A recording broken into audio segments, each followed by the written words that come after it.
So as I told you earlier कि waves जो बनती है वो ऑसिलेशन से ही बनती है, right. Let's say I have a string over here and let me take few particles जिसे मैं आपको समझा सकूं कि ये स्ट्रिंग के बेसिस पे ऑसिलेशन से वेव कैसे बनती है। Let's say there is one particle, let me name this particles so मुझे रेफरेंस देने में इजी पड़े और आपको समझने में इजी पड़े। Let's say the first one is, let me name this A. अब चलो मैं इसको ऊपर लिखता हूँ। First one is A, second one is B, third one will be C, D, E and so on.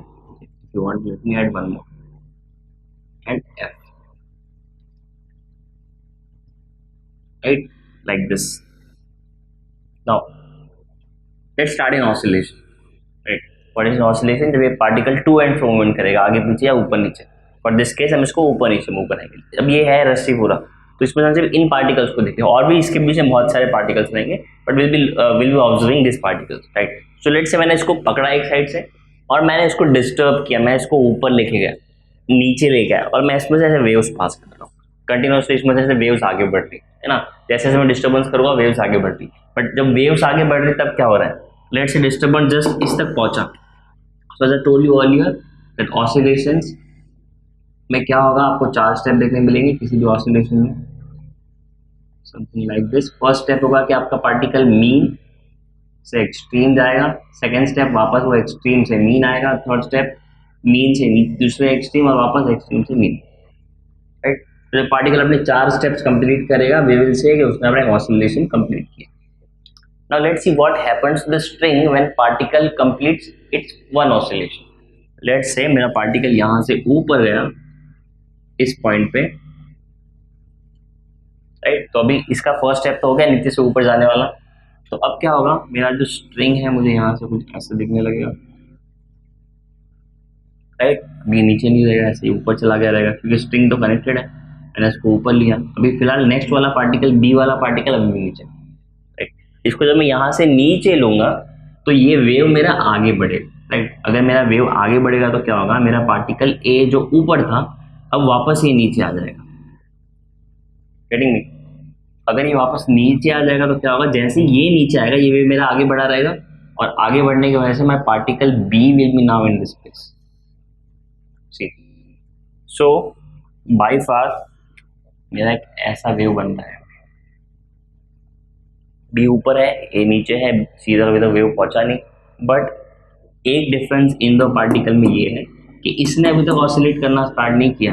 On the other hand ए मेरा ऊपर जाके नीचे आ चुका है, विच मीन्स फर्स्ट और सेकंड स्टेप ऑलरेडी ए का हो चुका है। व्हाट डज दिस सिग्निफाइज, ये बता रहा है मुझे इंडायरेक्टली कि इसका आधा ऑसिलेशन ऑलरेडी कंप्लीट हो चुका है, राइट। आई टोल्ड यू ना 4 स्टेप्स 1 2 3 4। सो उसने 1 और 2 तो कंप्लीट कर लिया, मतलब उसका आधा ऑसिलेशन हो चुका है। इसका मेरा एक ऑसिलेशन का फर्स्ट स्टेप हो चुका है ये वाले का, राइट। अब अगर ये वेव जब आगे बढ़ेगा, now the particle C will be at this point, what will happen to B? B will come back to its mean position, right? What about A? अब जब मैं इसको ऊपर लेके नीचे लूंगा, अब तक इतना ही हुआ है मेरा, इसमें और नीचे लूंगा तो नेक्स्ट मेरा पार्टिकल A और नीचे जाएगा, गेटिंग मी। सो मुझे मेरा वेव कुछ ऐसे बनते हुए दिखेगा, ये पार्टिकल भी नीचे आ चुका है, let me erase this also. ये पार्टिकल अब यहाँ पे है नहीं मेन पोजीशन पे, एक्सट्रीम पे चला गया है। सो मेरा वेव कुछ ऐसा दिखेगा, दिख रहा है आपको, धीरे धीरे देखो वेव फॉर्म हो रहा है। ये पार्टिकल भी अब यहाँ पे नहीं रहेगा।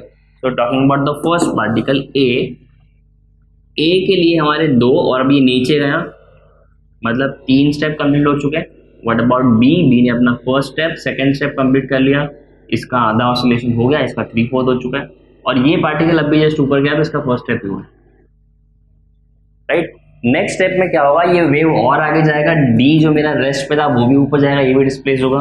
सो मेरा डी ऊपर आएगा, सी वापस नीचे आएगा, बी और नीचे आएगा थर्ड स्टेप, राइट। और मेरा ए जो है वापस सेंटर में आ जाएगा। सो अब मेरा वेव यहां से कुछ ऐसा दिखना चाहिए,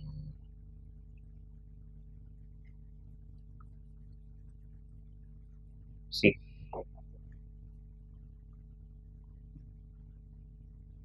ये यहाँ पे लिया।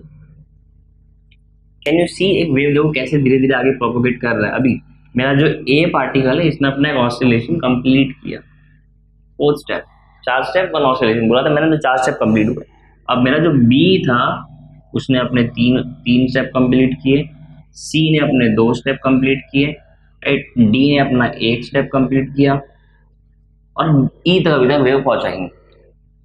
अब वो ऑसिलेट करना स्टार्ट करेगा। सो यू कैन सी कैसे ये ऑसिलेशन धीरे धीरे आगे बढ़ रहा है। नेक्स्ट स्टेप में क्या होगा, ये ऊपर आएगा, इसका एक ऑसिलेशन हो जाएगा, इसके नीचे आएगा, इसका थर्ड स्टेप होगा, ये वापस नीचे आएगा, ये ऊपर जाएगा, and this process will keep on repeating itself. बार बार ये वेव्स ऐसे ही आगे बढ़ेगी, राइट। एक बार ये इतना तक हो गया तो ये क्रेस्ट आगे जाएगा, यहाँ से वापस नई वेव स्टार्ट होगी, तो आपको वेव्स ऐसे ही आगे जाते हुए दिखेंगे। सो माई पॉइंट इस यहाँ पे बताने का, ये पूरा ड्रॉ करने का मेरा मतलब एक ही था, मोटिव एक ही था कि आप यहाँ पे देख सको कैसे इंडिविजुअल पार्टिकल के ऑसिलेट करने की वजह से कैसे यहाँ पे वेव्स क्रिएट हो रही है, राइट। सो इसलिए ऑसिलेशन पढ़ना इंपॉर्टेंट है, क्योंकि इसके बाद हम नेक्स्ट वेव मैकेनिक्स स्टार्ट कर सकते हैं। अगर हमको ये समझ गया then it will be easier for us to understand wave mechanics, because waves के बेसिस पे बहुत सारे टॉपिक्स हैं जो हमको पढ़ने हैं। जैसे कि अभी हमको पढ़ना है सुपरपोजिशन ऑफ वेव्स, जिसमें 2 वेव्स एक साथ मिलेंगे तो क्या होगा, राइट। हमको पढ़ना है सुपरपोजिशन ऑफ वेव्स के बेसिस पे स्टेशनरी वेव्स कैसे होते हैं। हमको ये भी पढ़ना है कि स्टेशनरी वेव्स के साथ साथ बीट्स कैसे क्रिएट होते हैं। तो ये सारे कॉन्सेप्ट कहीं ना कहीं वेव्स पे डिपेंडेंट है, राइट। तो वेव्स कैसे क्रिएट होते हैं ऑसिलेशंस की वजह से। So therefore it is very important to know exactly oscillations कैसे होते हैं, और हम कुछ इक्वेशंस भी डिराइव करेंगे जो हमको ऑसिलेशंस के आगे भी काम लगे, right. Okay, before moving forward हम एक और चीज यहाँ पे देख लेते हैं। इफ यू रिमेंबर 11th में हमने डेफिनेशन पढ़ा था wavelength, right. Generally what is a wavelength, हम अगर फिगर आउट करना है कैसे करेंगे। So the simple logical way to figure out a wavelength will be कि आपको जहां भी एक क्रेस्ट और एक ट्रफ दिखे you will say it is one wavelength, right.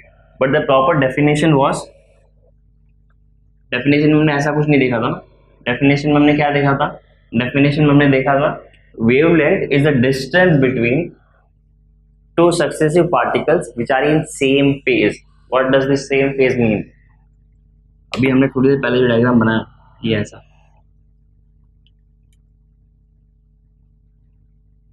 Right. अगर मैं इसको थोड़ा आगे कंटिन्यू करूं,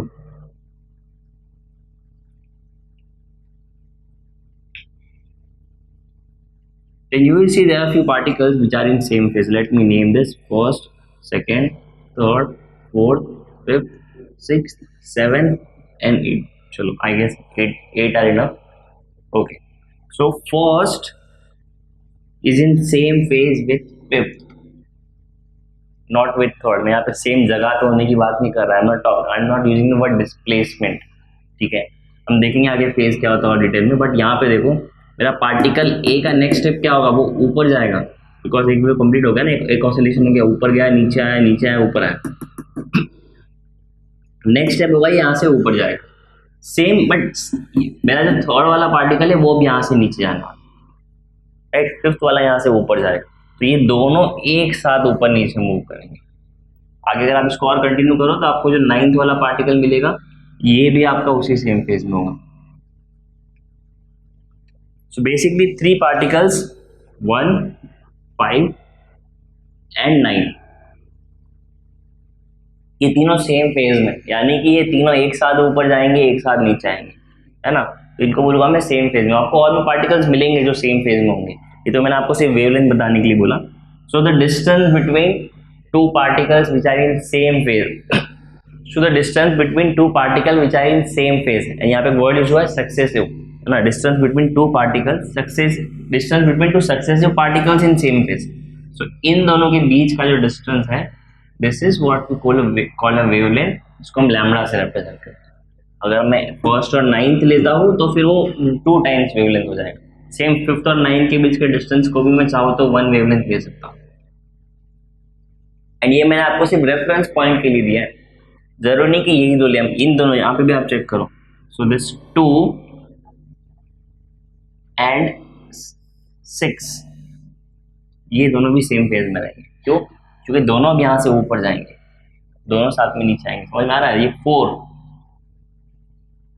and 8 ये भी दोनों सेम फेज में रहेंगे। सेम वैसे हम 3 और 7 के लिए भी बोल सकते हैं। लेट्स से दिस 3 अलग अलग शेप ड्रॉ कर रहा हूँ जिससे आपको देखने में कंफ्यूजन ना हो, you can clearly figure out ये किसके साथ कौन सेम फेज में, right. See third and seven भी सेम फेज में, तो सारे अलग अलग शेप जितने मैंने बताए सारे सेम फेज में। अगर मैं 9th के बाद नेक्स्ट 10th बनाता हूँ यहाँ पे आगे, तो 10th जो होगा वो इन दोनों के साथ सेम फेज में होगा, गेटिंग मी। और हर दो पार्टिकल जो सेम फेज में है, सक्सेसिव पार्टिकल जो दो सेम फेज में, उन दोनों के बीच के डिस्टेंस को मैं वेवलेंथ बोल सकता हूँ। सो लेट्स सी एग्जैक्टली कैसा होता है। तो मैंने यहाँ पे बोर्ड पे ड्रॉ करने ट्राई किया, बट जब ये एनिमेट होगा ना तब ये समझना और बेटर होगा, समझना और इजी पड़ेगा कि कौन से पार्टिकल सेम फेज में।